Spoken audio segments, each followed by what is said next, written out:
And ain't no way anything could be going on with Jay-Z in 1996. Jay-Z is officially under fire after the newly released Epstein files shook the internet, and what's coming out of these documents and alleged footage has people completely losing it. No exaggeration, social media is in full meltdown mode right now. But before we dive into all that madness, we gotta rewind and break this whole situation down from the very beginning, because this is where things start getting seriously wild. First off, let's talk about who Jeffrey Epstein really was. If you only know the surface level story, trust me, you're not ready. On paper, Epstein was a billionaire financier, moving in elite circles and rubbing shoulders with powerful people. But behind the scenes, the allegations paint a picture so dark it sounds like something straight out of a horror movie. This man didn't just live large, he bought an entire private island in the Caribbean, Little St. James Island, located in the U.S. Virgin Islands. People started calling it Epstein Island, and others gave it names even darker than that. And let's be real for a second, why would one man need his own secluded island? That question alone should have raised alarms years ago. This wasn't some luxury vacation spot where rich people went to relax and sip expensive drinks according to court documents and sworn testimonies. Epstein allegedly used the island as a hub of a disturbing trafficking operation involving underage girls. Prosecutors and witnesses claimed he flew teenagers to the island, where they were abused in ways too disturbing to fully describe. But what made it even darker was the allegation that Epstein wasn't acting alone. He was supposedly providing access to these girls to other powerful figures, including politicians, celebrities, and business elites. On top of that, Epstein was accused of secretly recording what happened on the island, with cameras allegedly placed throughout the property, all for the purpose of blackmail, collecting leverage on some of the most influential people in the world to protect himself. That system finally began to collapse in 2019, when Epstein was arrested by federal agents after his private jet landed in New Jersey returning from Paris, facing federal charges that threatened to expose the entire operation and everyone connected to it. Billionaire Jeffrey Epstein arrested on new charges. Bro, when I tell you the whole world was watching this case, I mean, everybody was tuned in. People were finally about to get answers about who else was involved in this sick operation. But here's where it gets absolutely wild. And I kid you not, this sounds like something straight out of a conspiracy movie. On August 10th, 2019, Jeffrey Epstein was found dead in his jail cell. They said he himself.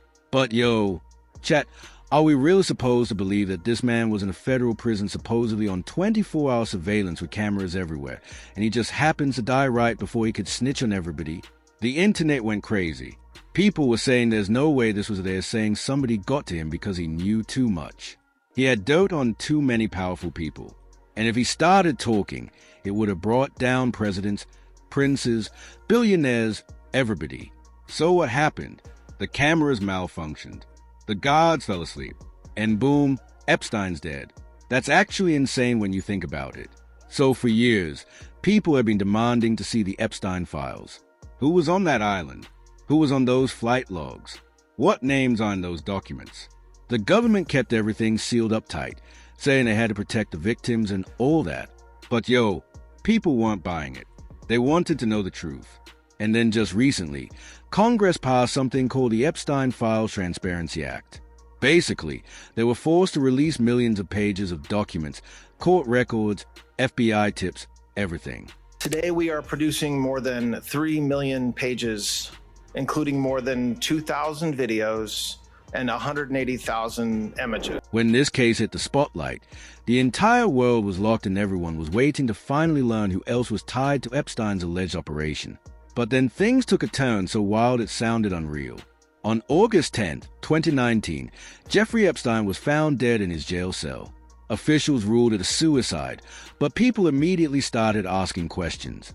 How does someone in federal custody, supposedly under constant surveillance, die right before he could potentially name names? The internet exploded with speculation, with many believing Epstein knew too much and that his testimony could have exposed politicians, billionaires, royalty powerful figures across the globe. What only fueled the suspicion were the details that followed. Surveillance cameras malfunctioned, guards reportedly fell asleep, and just like that, Epstein was gone. For years after, the public demanded answers: who was on the island, whose names were on the flight logs, what was hidden in those sealed documents. The government claimed secrecy was necessary to protect victims, but many people weren't convinced. That pressure eventually led to the passage of the Epstein Files Transparency Act, forcing the release of millions of pages of court records, FBI tips, and related documents, reopening one of the most disturbing cases in modern history. The 2,000 videos and 180,000 images are not all videos and images taken by Mr. Epstein or someone around him. They include large quantities of commercial and images that were seized from Epstein's devices, but which he did not take or that someone around him did not take. But it doesn't stop there. The same document claims this individual was allegedly abducted 7 different times, and each time they woke up in luxury mansions, drugged and abused by powerful men. According to the tip, names mentioned included Jay-Z, Harvey Weinstein, and even high-profile figures like billionaire Leon Black and former U.S. Attorney General William Barr. Now, I know what some of you are thinking, this is just one person calling in a tip. Where's the proof? And that's a fair question.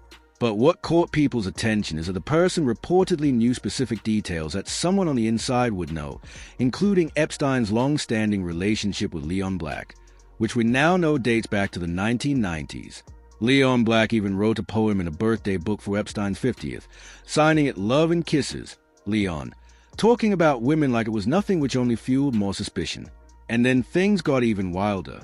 The same document also mentioned Pusha T, claiming he was allegedly acting as a handler of someone who would befriend victims and bring them to parties back in 2007.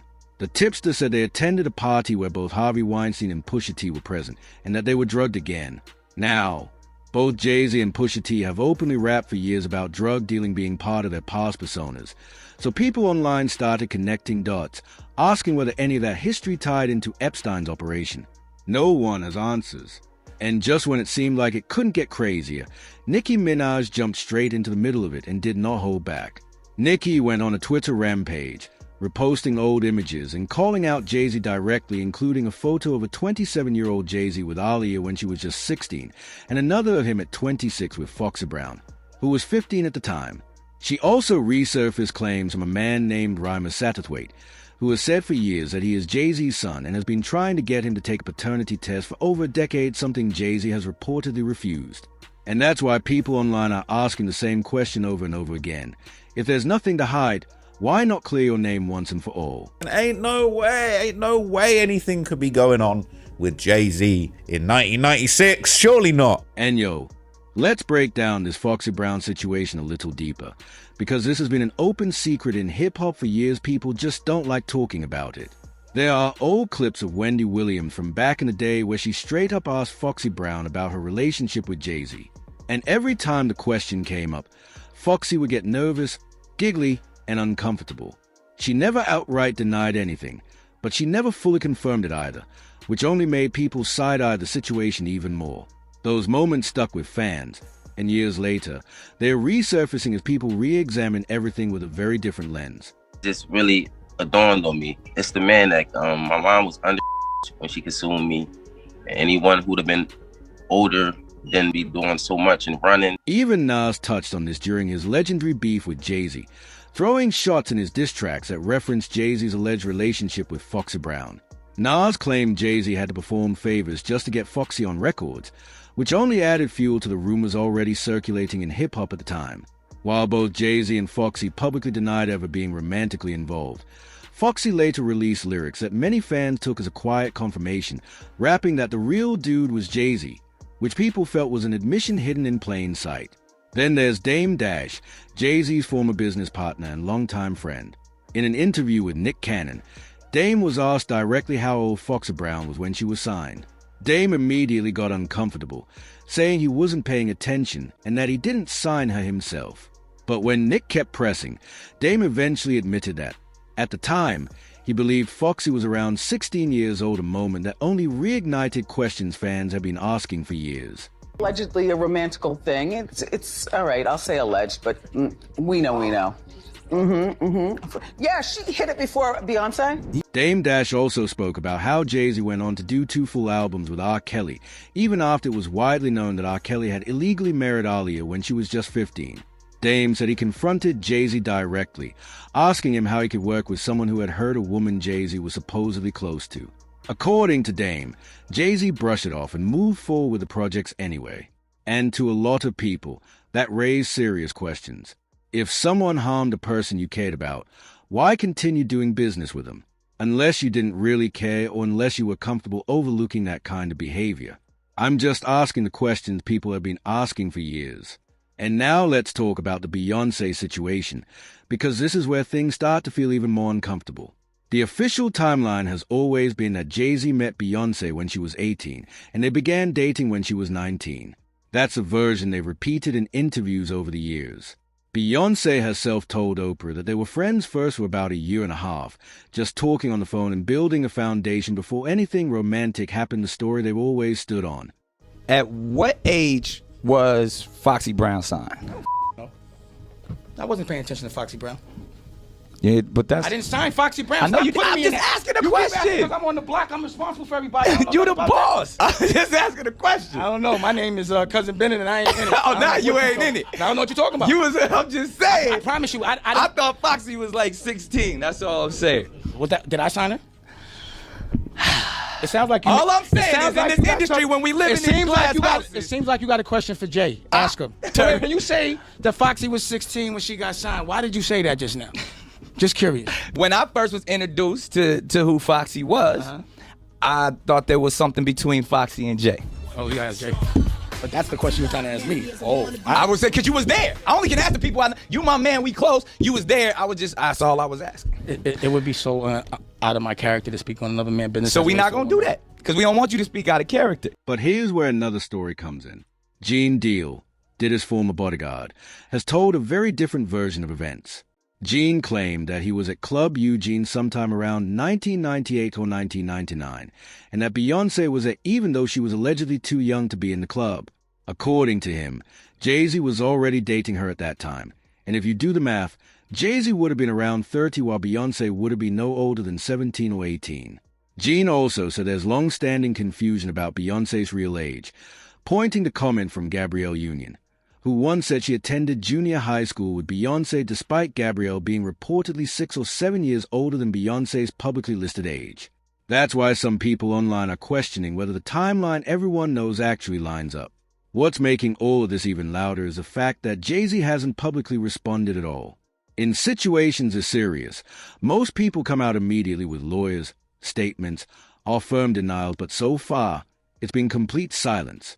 On top of that, there have been unverified reports claiming Jay-Z's private jet left Miami shortly after the Epstein-related documents dropped and flew to an undisclosed location outside the U.S. Now, that doesn't automatically mean anything. Billionaires travel all the time, but the timing has definitely raised eyebrows. And this is bigger than just one person. People are looking at a long-standing pattern in the entertainment industry where powerful men allegedly preyed on young girls for years without consequences. We've seen it play out with R. Kelly, Harvey Weinstein, and most recently with Diddy facing serious charges. So now the question people are asking is whether Jay-Z could be next, whether these unverified FBI tips and documents point to something real, or whether they're just allegations that will never be proven. Either way, if even part of this turns out to have merit, it will be one of the biggest scandals in music history. And to be clear, these are still unverified claims and tips, not proven facts. To be clear, this is not a court case. Jay-Z hasn't been charged with anything. What's being discussed traces back to an unverified tip called into an FBI line in 2019, and there's no public confirmation about whether it was ever fully investigated or supported by evidence.